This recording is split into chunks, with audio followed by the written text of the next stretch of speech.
Le Seigneur, que notre Dieu Tout-Puissant vous communique sa paix et sa joie en abondance. Aujourd'hui, nous sommes le 7 juin 2019 et c'est toujours un plaisir pour moi renouvelé de partager avec vous. Aujourd'hui, nous allons parler de l'origine du maquillage, des ornements. Vous savez, c'est important de savoir en fait d'où viennent les choses que nous faisons en fait. Quelles sont leurs origines?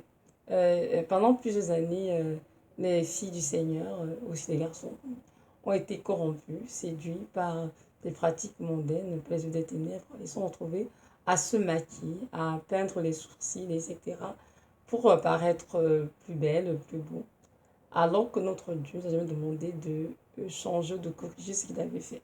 Et que dans Genèse, que lorsque Dieu a créé l'homme et la femme, il a dit qu'ils étaient beaux, il les a créés à son image. Donc, notre Dieu nous a créés tous beaux et belles pour sa gloire. Il nous a jamais demandé de subir notre beauté, d'altérer ou bien de corriger quoi que ce soit, mais de prendre soin de nous dans la pureté, dans la modestie et de prendre soin de notre âme, ce que Dieu nous a demandé de faire. Malheureusement, nous sommes dans une société déjà corrompue. Nous sommes mis aussi tous à pratiquer en fait des choses qui auraient l'éternel, mais qu'on ne savait pas forcément. Pour ma part, je me suis maquillée pendant plusieurs années et je mettais un maquillage vraiment très très très léger. C'était en 2016, je pense, c'était au mois de mars, si je ne me trompe pas, que dans un rêve, je me suis demandé d'arrêter de me maquiller. Lorsqu'il m'a arrêté de me maquiller, j'étais comme un seigneur, enfin, au début, c'est comme je me disais, bon, qu'est-ce que c'est le Seigneur, est-ce que c'est mon lui? Bon, j'hésitais, quoi. Donc, je continue de me maquiller et tout. Mais lorsque j'ai commencé à changer sa face, je me suis rendu compte que c'était mon Seigneur par vraiment que j'arrêtais de me maquiller. Mais quand j'arrête de me maquiller, je n'ai pas. J'ai juste obéi au Seigneur parce que j'ai compris que c'était une chose qui me souillait, parce qu'il n'était pas d'accord avec cela, qu'on mette des choses sur nos peaux pour soit embellir, soit corriger quoi que ce soit, et juste qu'on reste naturel. Et lorsque j'arrêtais de me maquiller, évidemment, euh, ma vie a continué, mais c'est plus tard en fait que j'ai donc découvert l'origine du maquillage et je suis vraiment horrifiée. J'ai dit, mon Seigneur, merci de m'avoir donné de traiter ces choses et tout. Parce que parfois, on se met à faire des choses sans savoir vraiment d'où elles viennent, hein, leur provenance. Et on fait juste parce qu'on veut paraître comme tout le monde, cute, belle, beau, séduisant, etc.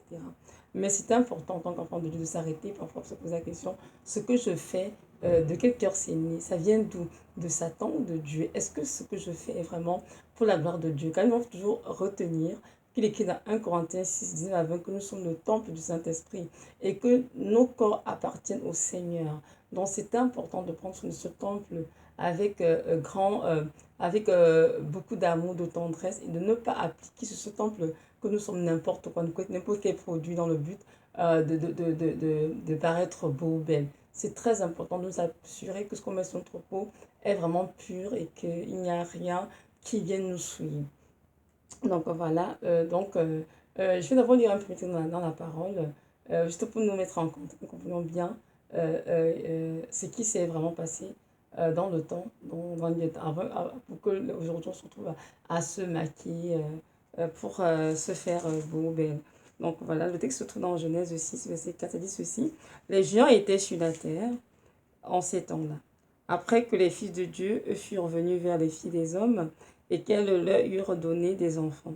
Ce sont ces héros qui furent fameux dans l'Antiquité. Donc, ici, en Genèse 6, verset 4, il est fait mention des fils de Dieu qui sont allés vers les filles des hommes. Et après les unions, évidemment, il y a une naissance des enfants, des géants, à ce qui paraît des héros qui vraiment étaient fameux de l'Antiquité. Mais notre Bible, à nous, ne donne pas plus de détails que ça sur qui étaient les fils de Dieu.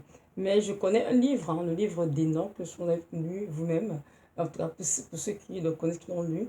Dedans, il était vraiment décrit en détail qui étaient ces fils de Dieu et ce qu'ils ont fait dans l'humanité. Donc, nous allons vraiment aller ensemble dans l'île des noms, dans les quelques passages, pour voir exactement qui étaient ces fils de Dieu et ce qu'ils ont fait. Dans la Bible que nous lisons, à nous, du peuple de la version, il est justement mentionné que après le sang de ces géants, la terre était corrompue, les ténèbres avaient beaucoup de méchanceté, et donc décidé de détruire les hommes et tout ce que la terre contenait par le déluge. C'est ce qui s'est produit, et à la fin, évidemment, Dieu a restauré toutes choses parce qu'il avait fait entrer dans l'arche de Noé. Son épouse, ses trois fils et ses trois belles-filles. Ils sont deux qui ont été, comment dirais-je, les huit sauvés en fait. Mais nous avons su comprendre que notre Dieu euh, n'a pas voulu, comment dirais-je, que ces choses qui avaient été enseignées perdurent. Mais malheureusement, ces pratiques ne sont pas arrêtées, mais elles ont continué. Et aujourd'hui, on se retrouve à continuer à pratiquer, étant enfant de Dieu sans s'en rendre compte. Donc voilà. Et nous avons aussi dans le livre de Jude un petit verset qui mentionne bien l'existence de ces fils de Dieu. Donc ça dit ceci, c'est dans Jude dans chapitre, non, verset, pardon, 5 et 6, ça dit ceci. Or, je veux vous rappeler une chose que vous savez déjà, que le Seigneur, après avoir délivré le peuple du pays d'Égypte, a fait ensuite disparaître ceux qui avaient refusé de croire. Quant aux anges qui n'avaient pas gardé leur origine, mais qui avaient quitté leur propre demeure, il les a gardés sous l'obscurité dans les liens éternels, le jugement du grand jour. Donc, comprenons bien que les fils de Dieu dont il est fait mention en Genèse 6, verset 4, ce sont eux, ces anges, qui n'ont pas gardé l'origine, mais qui ont quitté leur propre demeure, qui sont aujourd'hui gardés dans l'obscurité, dans les liens éternels. Pourquoi? Parce qu'ils avaient commis des choses abominables dans le Seigneur, et pour ça ils ont été reprouvés, et ils sont donc liés dans l'obscurité, maintenant le jour du grand jugement. Là, ce que nous dit notre frère Jude là-dessus. Et évidemment aussi, je pense que c'est au verset 14, justement. Il faut aussi mentionner d'Enoch. Quand je lis peut-être un petit passage 14, c'est aussi pour eux qu'Enoch, le septième depuis Adam, a prophétisé en ces thèmes. Voici le Seigneur est venu avec ses saintes myriades pour exercer un jugement contre tous et pour faire rendre compte à tous les impies parmi eux de, de tous les actes d'impiété qu'ils ont commis. Bon, je m'arrête là. Je vais nous montrer que oui, notre frère Jude a fait mention d'Enoch parce que lui aussi il a lu le livre d'Enoch. Sinon, il n'aurait pas su ce qu'Enoch avait prophétisé concernant justement la fin des temps. Donc, ceux qui disent que le livre d'Enoch est un livre apocryphe qui n'est pas conforme à notre Bible, ce n'est pas du tout vrai. Le livre d'Enoch, je l'ai lu, pas totalement, une bonne partie en tout cas. Le livre d'Enoch ne dit que la vérité et explique de manière claire et succincte ce qui s'est vraiment réalisé, produit, pardon, je dis, je dirais, lorsque ces anges déchus sont descendus sur terre. Et aussi, il parle aussi beaucoup de la fin des temps, justement, ce qui va se passer, du jugement, etc. Donc, c'est un livre que j'ai lu, je le trouve authentique, vrai. Il n'y a aucun mensonge dedans, sinon qu'il y a plus beaucoup de détails justement pour nous enseigner, que nous comprenions bien ce qui s'est produit lors de la descente des anges déchus sur terre et ce qui se produit aussi dans les temps de la fin que nous vivons en ce moment. Donc voilà, donc je vais donc aller dans ce livre d'Enoch, que nous allons lire ensemble un petit chapitre pour que nous comprenions bien qui étaient les fils des hommes et ce qu'ils ont fait sur terre. Donc voilà, donc je vais lire à partir du chapitre 7, je dirais. C'est pas très long, donc ça se lit assez bien. Donc je pense que c'est important que nous lisions cela, que nous comprenions bien ce qui s'est vraiment produit lorsque ces anges qui ont abandonné volontairement leur demeure ont fait lorsqu'ils sont venus sur terre. Donc je vais lire. Donc, et le livre d'Enoch, chapitre 7, verset 1, ça dit ceci. Quand les enfants des hommes se furent multipliés dans ces jours, il arriva que des filles leur naquirent élégantes et belles. Et lorsque les anges, les enfants des cieux, les eurent vues, ils en devinrent amoureux. Et ils se dirent les uns aux autres, choisissons-nous des femmes de la race des hommes et ayons des enfants avec elles. Alors Samyaza, le chef, leur dit, je crains bien que vous ne puissiez accomplir votre dessein et que je supporte seul la peine de votre crime. Mais ils lui répondirent, nous vous le jurons, et nous vous lions, non pardon, et nous nous lions tous par de mutuelles exécrations, nous ne changerons rien à notre dessein, nous exécuterons ce que nous avons résolu. En effet, ils jurèrent et se lièrent entre eux par de mutuelles exécrations.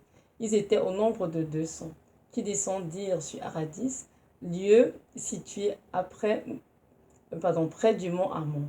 Cette montagne avait été appelée Hermon parce que c'est là qu'ils avaient juré et s'étaient liés par des mutuelles exécrations. Voici le nom de leur chef, Samyaza, leur chef, Baramil, Akibel, Tamiel, Ramuel, Danel, Askel, Sarakmial, Azaël, Armès, Batral, Anan, Zavebe, Zamzavil, Ertal, Turel, Yomial, Arazial. Tels furent les chefs de ces 200 anges et le reste étaient tous avec eux.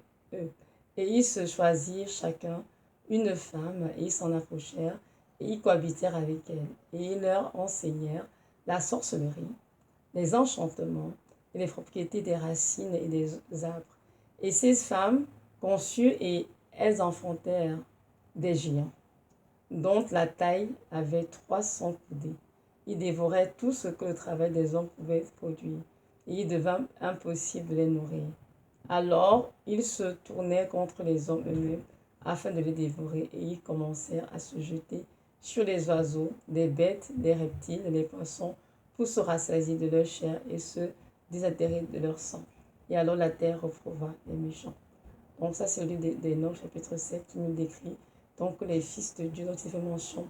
En Genèse 6, verset 4, ce sont des anges justement déchus qui ont leur propre demeure.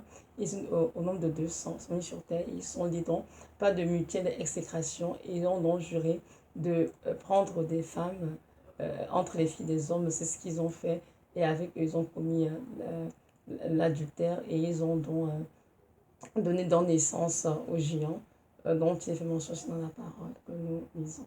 Donc ce sont en effet ces anges déchus, comme c'est mentionné ici au verset 10, qui ont enseigné aux hommes la sorcellerie, les enchantements, les propriétés des arbres et des racines. Mais ce n'est pas tout. On va aller au chapitre 8, livre de Enoch toujours. On va continuer de lire ce qui était écrit. C'est qu'ici, chapitre 8, verset 1. Azaziel enseigna encore aux hommes à faire des épées, des couteaux, des boucliers, des cuirasses et des miroirs.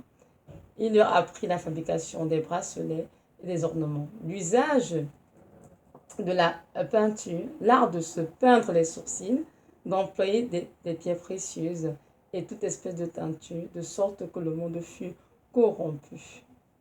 Je m'arrête là.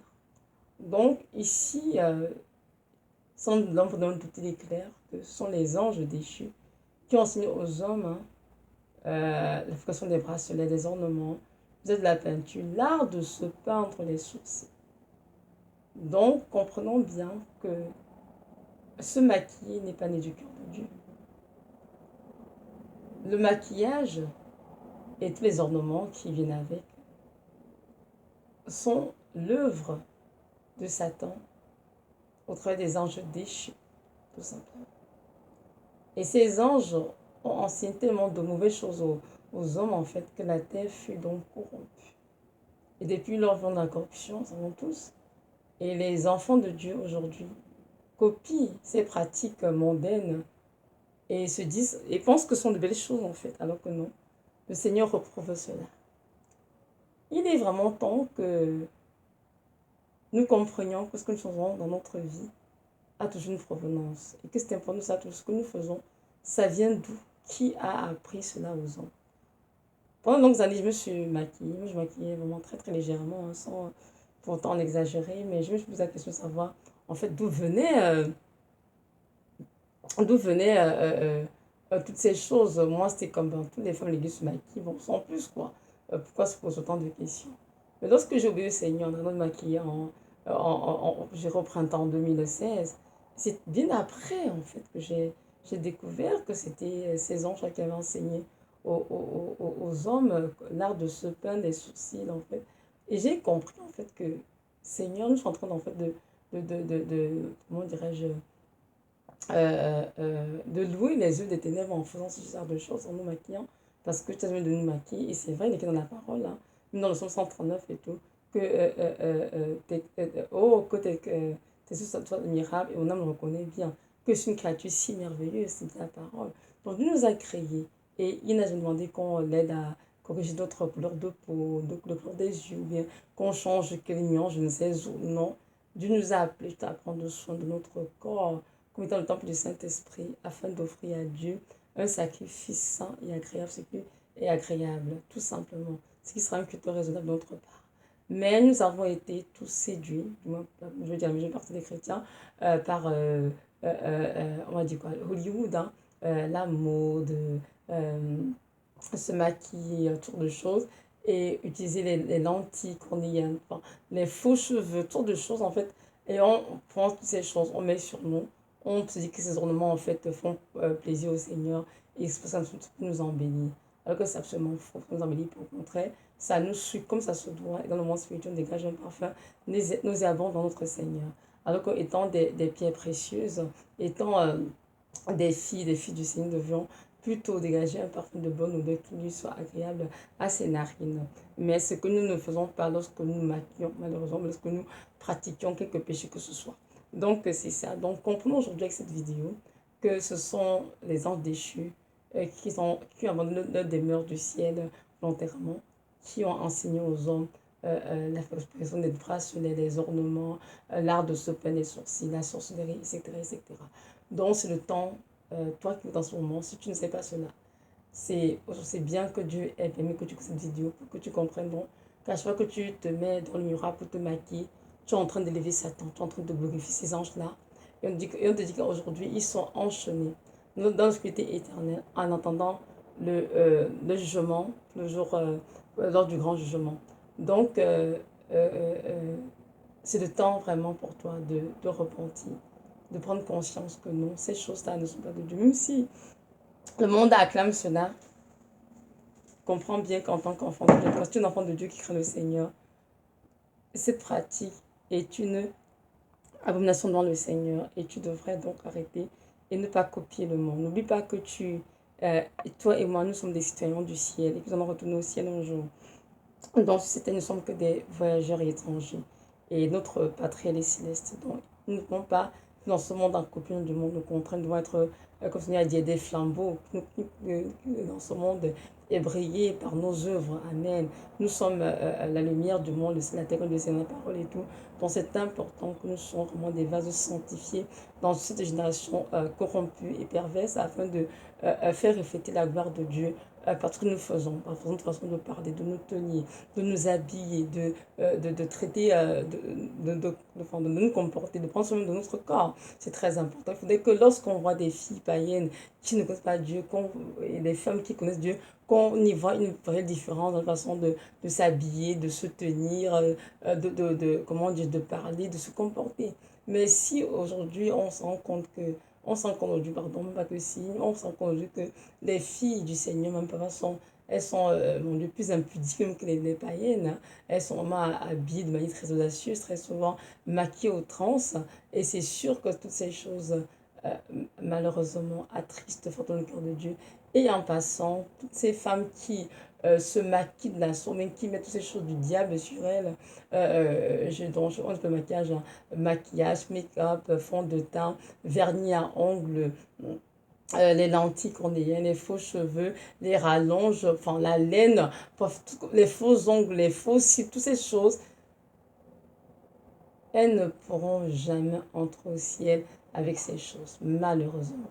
Oui, c'est la vérité. Donc, le temps pour toi, ma soeur ou même mon frère qui met ces choses, ce sont des hommes qui en passant, que ce temps d'arrêter, de vraiment donner droit à cela, de jeter toutes ces choses et de dire, Seigneur, je veux maintenir mon corps qui est ton temple dans la sainteté parfaite et vraiment renoncer à toutes ces choses abominables. Même si on était corrompus, c'est Dieu, on croit que c'est une des bonnes choses. Aujourd'hui, Dieu nous enseigne que non, ce sont des choses très très mauvaises et nous devons nous en séparer et apprendre à les accepter naturelles, telles que Dieu nous a créées. Et c'est aussi facile parce qu'il y a des femmes qui sont tellement maquillées pendant des années qu'elles ont de la difficulté à se mirer sans maquillage. Mais je vais te dire, ma soeur, que ce n'est pas toi qui comme ça, c'est vraiment un esprit qui te fait croire que tu n'es pas belle sans maquillage. Et cet esprit, ce n'est rien d'autre que l'esprit des eaux, la sirène des eaux, qui évidemment et je dirais la maîtresse de tout ce qui est maquillage, ornement pour les femmes dans le monde sous-marin. Et cet esprit qui te fait croire que sans maquillage, tu n'es pas belle, mais ce n'est pas vrai. Dieu t'a créé naturel. Souviens-toi, lorsque j'étais encore peut-être au collège ou bien au lycée, moi je viens de... moi j'étais au lycée, moi, dans mon jeune âge à l'époque, on était toujours naturel, sans maquillage, on était vraiment des belles petites filles, sans rien du tout. Alors, pourquoi est-ce qu'aujourd'hui, étant des femmes, peut-être mariées, je suis mariée en passant, des femmes mariées ou des femmes qui veulent se marier, on pense qu'il faut se mettre des fonds de teint, le vernis à ongles, justement trop les faux cils, faux ongles et lentilles pour être belle. Non, ce n'est pas du tout vrai. Ça, c'est une grande trompe de Satan et c'est le temps de dire non à la tromperie et de choisir de prendre position pour la vérité, de marcher dans la vérité pleinement parce que c'est la vérité qui va nous affranchir. C'est la parole que vous connaissez la vérité vous affranchira. Donc, la vérité peut nous affranchir.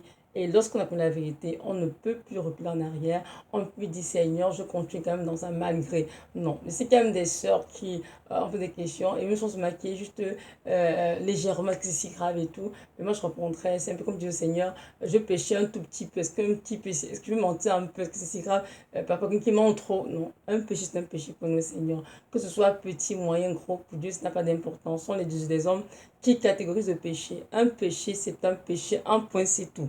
Donc, que tu mettes le fond de teint légèrement avec un peu de mascara ou je sais pas trop et que une autre en met trop, pour le Seigneur, vous êtes pareil.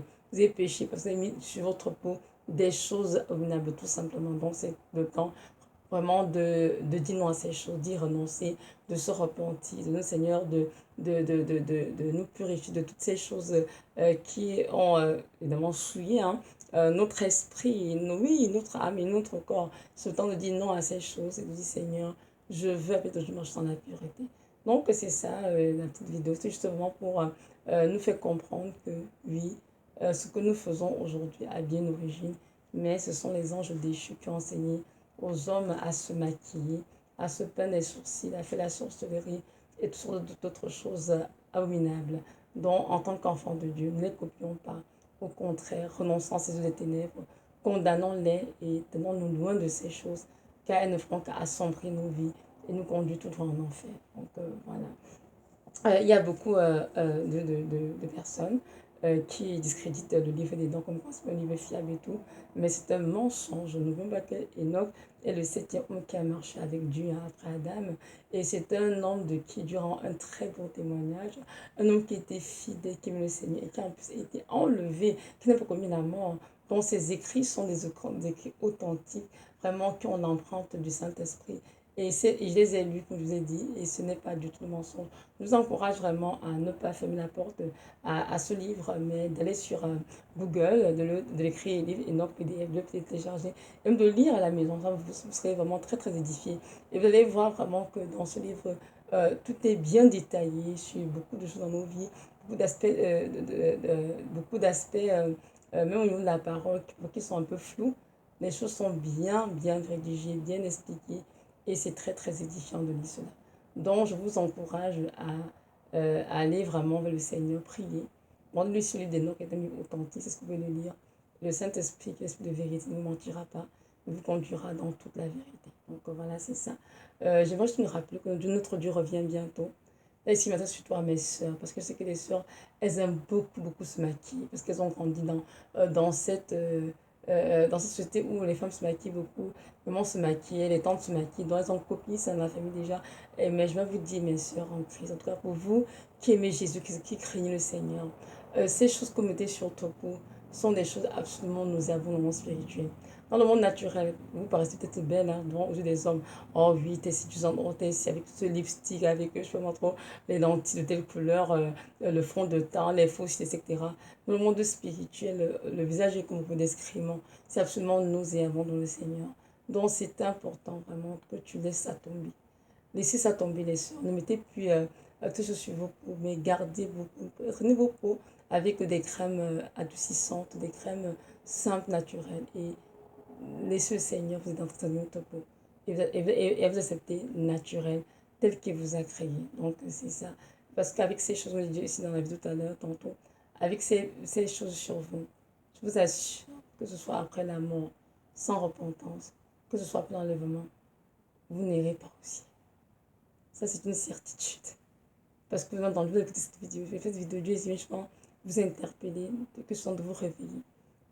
De dire non à cela. Ce ne sera pas facile, mais c'est que la prière, avec la grâce de Dieu, il va vous aider à vous accepter naturel et à refuser les yeux des ténèbres pour vous embellir. Donc c'est ça. Et en plus, notre Dieu est le créateur parfait. Qui peut mieux créer que lui? Est-ce que c'est notre Dieu Satan qui va venir embellir ce que Dieu a créé, sublimer ce que Dieu a créé? Je ne pense pas. Non, Satan ne peut pas sublimer ce que Dieu a créé. Jésus-Christ est un dessein parfait. Il utilise la perfection. Tous les enfants dans les seins de maman. Donc, Satan ne peut pas sublimer ce que Dieu a créé. Il ne peut pas nous dit qu'il vient nous corriger notre peau, nos sourcils, ou bien nos yeux, pour nous rendre plus beaux, plus belles. Ça c'est un gros mensonge.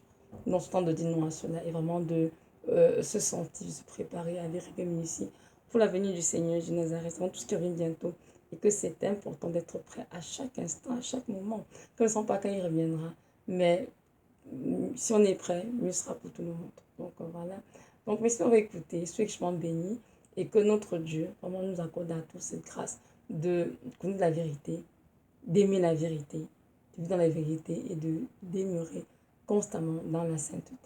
Maintenant, pour toi qui m'écoutes et qui ne connais pas encore qui est ce Dieu, je vais te dire que notre Dieu, son nom c'est Jésus de Nazareth, ce Dieu qui t'a créé, qui t'a engendré, en mourant à Golgotha pour toi. Il a tout donné pour toi afin que tu sois sauvé. Alors je t'encourage à te repentir de tous tes péchés, à lui offrir ton cœur et à le recevoir ton cœur vraiment comme ton sauveur, ton Seigneur. Et je sais que tu ne regretteras pas. Je te dis qu'il t'aime d'un amour éternel et ineffable et qu'en lui, il n'y a point de mensonge. C'est le seul et l'unique et le véritable Dieu.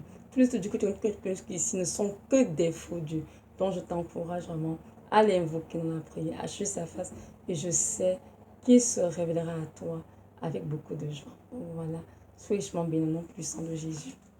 Amen.